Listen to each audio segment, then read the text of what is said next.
Steffie, seriously, shut up. You started all of this, and yes, Brooke should defend her child. Just like your parents think she shouldn't, which is pretty rich coming from them. So what? Now Brooke isn't allowed to stand up for Hope. It's funny how quickly everyone forgets. Remember when Brooke called Thomas every name under the sun and kicked Ridge out for actually defending his son? Oh, and Ridge, go back to your second-rate family and please don't let the door hit you on the way out. Brooke can do so much better. Now everyone's crying about what Brooke deserves. Please, she's a narcissistic gold digger who only cares about herself.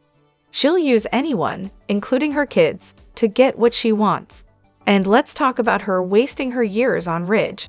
Hello, she's been obsessed with him for decades. Ridge and Brooke are nothing but toxic. Their relationship isn't about romance, it's all about the sex. Honestly, Ridge should just leave Brooke and go back to Taylor. Those years they had together were full of love and joy, something Brooke will never give him. Hey, welcome back to Fiction Forge. I'm Samantha here, and I'm so glad you're here. We've got some exciting stuff to explore today, so let's jump right in. Taylor's just setting herself up for another case of broken heart syndrome, huh? Seriously, do you really think poor little Ridge is going to suffer from it? Maybe, but considering he's constantly caught in a love triangle, I'm not so sure. I'd love for some solid proof to finally surface showing that Thomas ran Emma off the road and left her to die. Nothing came of it when it was resurrected. Remember when Finn got that visit and said he was going to prove it? Yeah, that went nowhere. And how about that video of Allie's death? If it ever showed up, we could finally see how Steffie lied about it. That might even throw her story about Sugar's death into question. Now that would be something. As for Taylor, there's no sympathy coming from me. She's supposed to be this brilliant, world-renowned psychiatrist. Yet as a woman, a mother, and a professional, she's honestly pathetic. It's on her if she falls for the same tricks again, and frankly, I hope this time Brooke doesn't take Ridge back. We all know he'll come running back to her once Taylor's done flattering his ego. Hope and Carter have their own place, so why can't they just relax and spend time there? I mean, work is supposed to be for work, right? Brooke really doesn't deserve Katie at this point. And Ridge, seriously, maybe we should come up with a new name for you and your family based on some of the questionable choices they've made. A family history of shady actions? Yep. Attempted wrongdoings by multiple family members? Certainly. Hiring people with less than stellar backgrounds? Definitely a bad call. Cheating on partners, even with your father-in-law? Yep, that's a thing. Needing multiple paternity tests to figure things out? Classic. Having a child with a married man? That's one way to complicate things. Manipulating Hope to make Liam think she doesn't want him so you can swoop in and try to get him to marry you? Smooth move, right? Covering up mistakes and causing more drama. Sounds about right. Oh, and that awkward moment when you sleep with your daughter's boyfriend and she walks in, leading to a series of unfortunate events. But of course, everyone blames Rick for Phoebe's reaction. How many times has Steffie told Ridge, "This is where you need to be"? I'm starting to wonder if Ridge is picking up on Steffie's plan. This was exactly what she wanted all along, and Ridge played right into it when she fired Hope. And then Taylor steps in and tells Ridge to stay where he's loved. If that isn't an obvious setup, I'm not sure what is. It's clear as day that this was all part of the plan. Wouldn't it have been amazing if B&B had done a version of A Christmas Carol and made Steffie Scrooge? Oh, and imagine the ghost of Ally Forrester making a surprise visit to Steffie. Now that would be something worth watching. I'm honestly disappointed by how Ridge went off about Hope in front of Brooke. He's lost every ounce of respect I had for him. We all know Hope can be a mess, self-centered and childish, but hearing him go off like that, just wow. And Carter? He's so blinded by Hope, he can't see past his own nose. And Taylor, why are 3 buttons undone on her blouse around Ridge? Is she trying to seduce him? She's no better than Hope or Brooke at this point. And let's not even get started on Stephanie, who kissed Liam. Yeah, no one's perfect here. You know what? I've changed my mind. Taylor clearly loves Ridge. If that's the man she wants, then go ahead, Team Taylor Hayes, I guess. The fact that the Forresters are scrambling to come up with a plan to get their company back is honestly hilarious. After months of hearing about Stephanie's trust and Douglas' bloodline being the only way to secure shares, their fans have suddenly gone silent. Classic. And Steffie, seriously, just stop already. We've all heard your condescending speech a million times. You've got your parents, so just hush, it's getting old. So Steffie starts off by slapping Sheila around like she's some kind of helpless kitten, then marches into a dark alley to confront her like she's the hero of the century. But sure, let's not forget Steffie's big bad attitude. After all, she's untouchable, always right, and everyone else is just wrong. She's been bullying Hope nonstop, and yet, shocker, no one can control her because, in Steffie's world, she's never wrong. And the Forresters? Finn? They're all just blind to who Steffie really is. Classic. She's the one with all the answers, and they just nod along like they're all waiting for the next big moment where she saves the day. It's almost painful to watch. A psychiatrist with all that supposed intelligence, yet she's stuck pushing past her ridiculous Logan hate instead of ever considering, hey, maybe there's a happy family dynamic with Ridge. Wouldn't that be a nice change? If she used even half of those supposed smarts to make better decisions.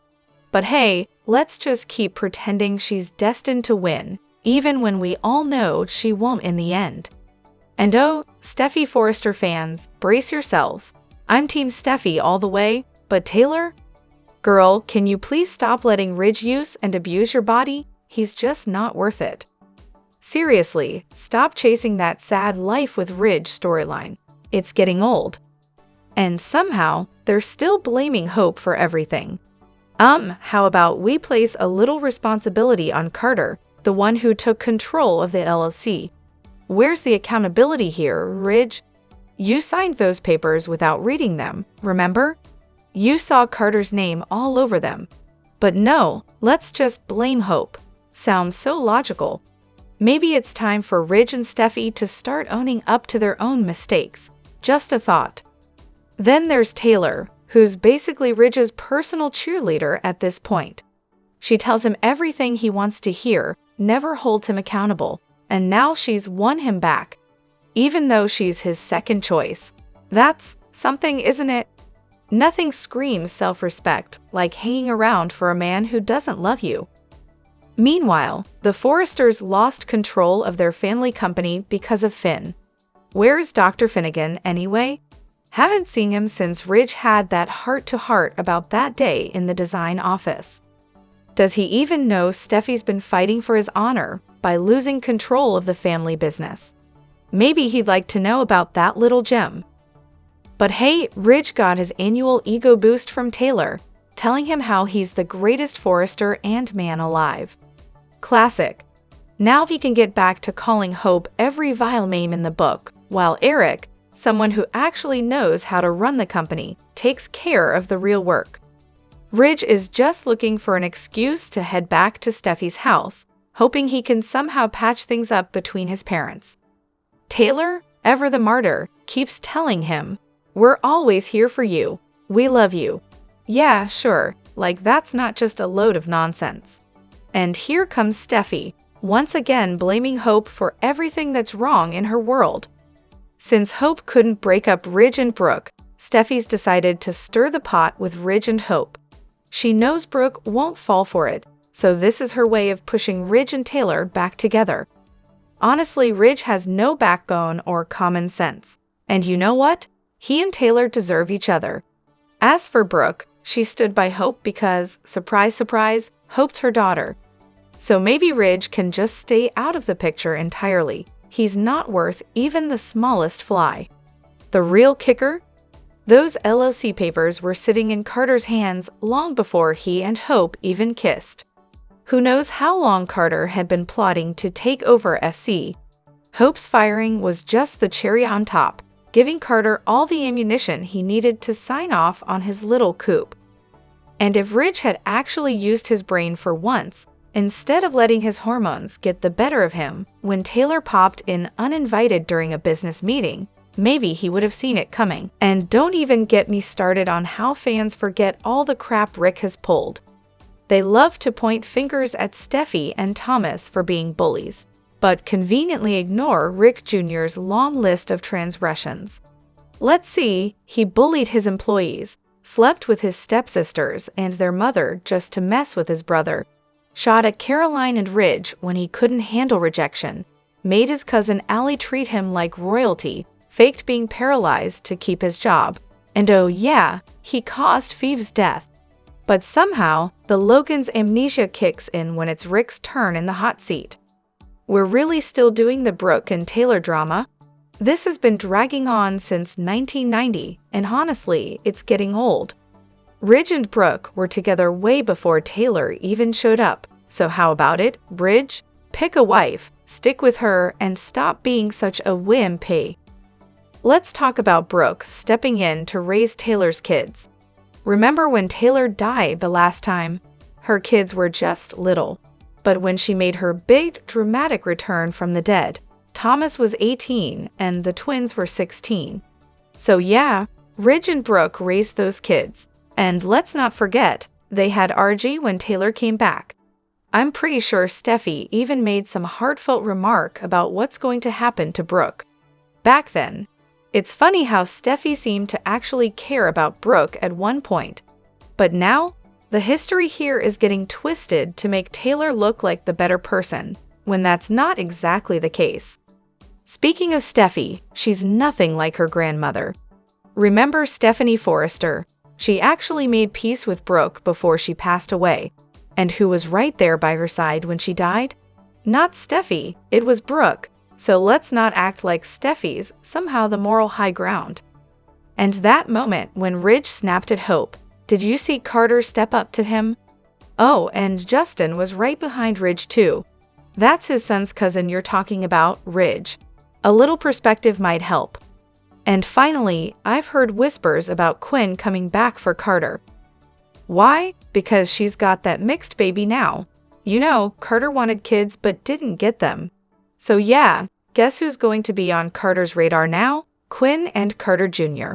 So Ridge's old SFA, let's call him the walking disappointment, is standing there, bullying a young woman who could literally be his daughter. Oh wait, it's his stepdaughter, and he's hurling the most vile insults at her, telling her that everyone hates her.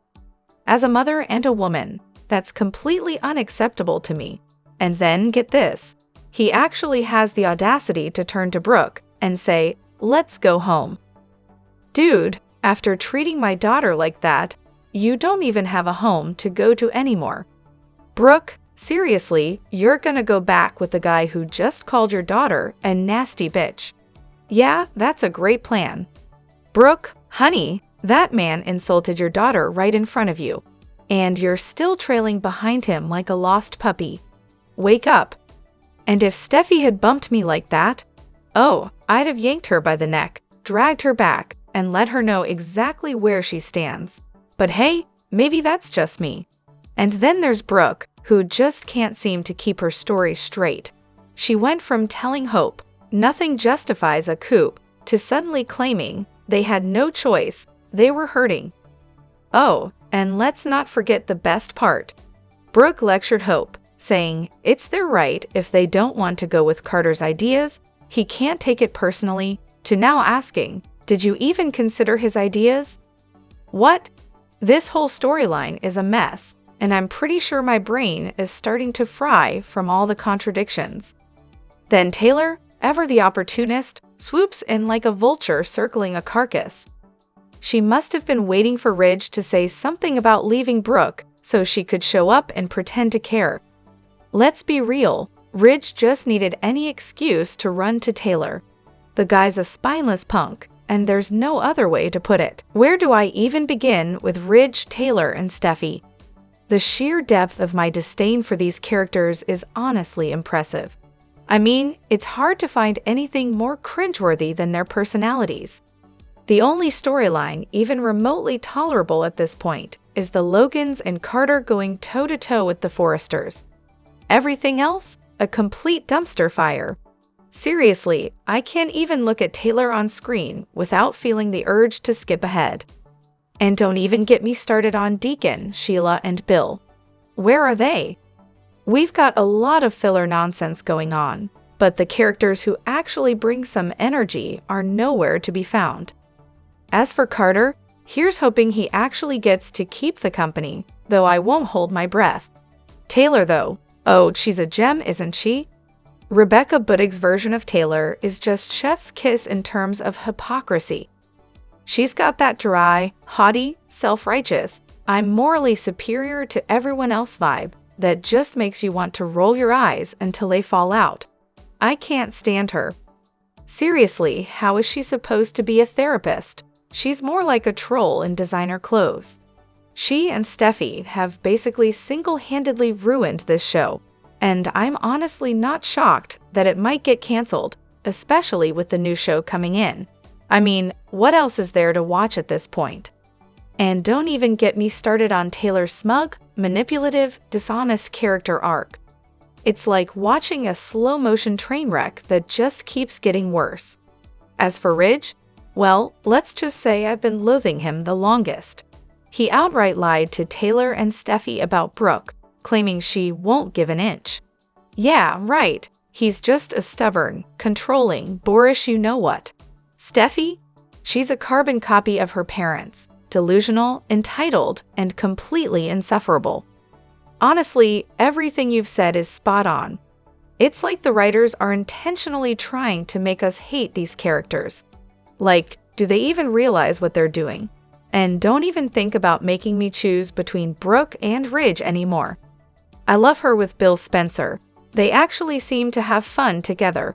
Sure, it's tough on Katie and Will, but honestly, at this point, I'm just rooting for Brooke to finally get some happiness. Am I wrong, or am I just right? Brooke's worst mistake, going back to that mama's boy, Ridge. After all her talk about being done with him and choosing herself, she couldn't even last a minute before caving and letting him worm his way back in. I really hope this is the final time. But honestly, who knows? I mean, Ridge is nothing more than a certified mama's boy, just ask Dollar Bill. The guy can't make a decision to save his life and commitment. That's a foreign concept to him. Let him go back to Taylor, sure. Let her deal with the reality that she'll always be second best. And honestly, Taylor deserves so much better than that. But she's apparently willing to settle for the leftovers. Brooke needs to take a hard look at why she even wants Ridge. What does he bring to the table? He's a controlling, bullying mess who drags around his crazy ex-wife and 2 kids who are always causing chaos. She doesn't need his money. She probably has more than he does. So what's the point? The guy's useless. She really needs to stop holding on to this idea that he's her destiny. The last time they reunited, when she was torn between him and Bill, it was painfully obvious that she picked Ridge because of some silly, outdated idea of fate. Drop your thoughts in the comment section below. Do you agree or disagree? Don't forget to like, subscribe, and hit the notification bell for more updates. Your opinions matter, and I will see you in the next video. Thank you.